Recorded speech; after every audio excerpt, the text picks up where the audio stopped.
एक बहुत महत्वपूर्ण बात आपको बताना मैं भूल गया। जैसे मैंने आपको कहा था कि ये देखो मेरे सामने ये गूगल मैप्स है, ठीक है। तो गूगल का जो मैप्स है ये अपडेटेड नहीं होता। जैसे कौन सी सड़क खुली है, कौन सी बंद है,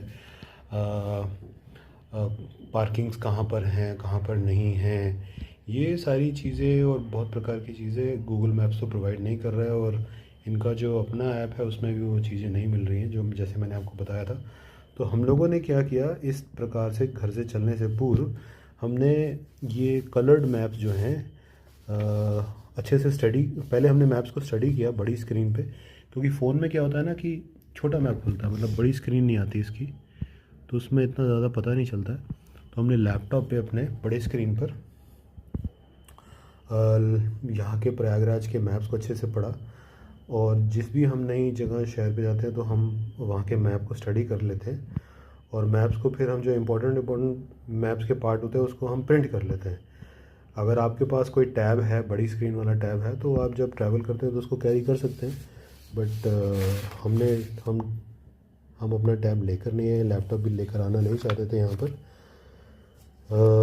तो हमने ये कलर्ड मैप जो है ऐसे प्रिंट कर लिए थे। और बड़े शहरों में तो आजकल ब्लिंकिट से जो है आप लास्ट मोमेंट पे अगर आपको कुछ ऐसी चीज़ें प्रिंट करानी हो तो करा सकते हैं। तो हमने भी प्रिंट करा लिए थे।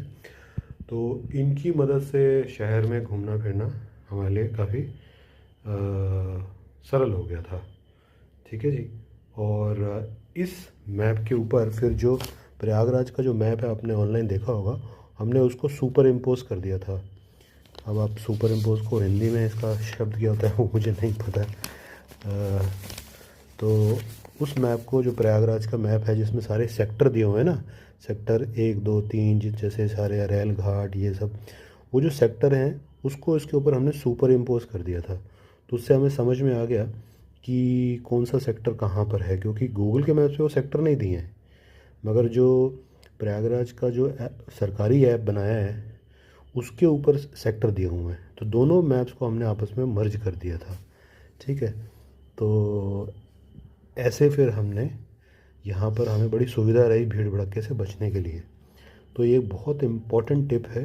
अगर आप थोड़े से समझदार, पढ़े लिखे और थोड़े से टेक सेवी हैं तो आप मेरी बात को ज़रूर समझेंगे और चलने से पहले मैप्स को स्टडी करेंगे और समझ लेंगे कि कौन सा सेक्टर कहाँ पर है, किस प्रकार से है।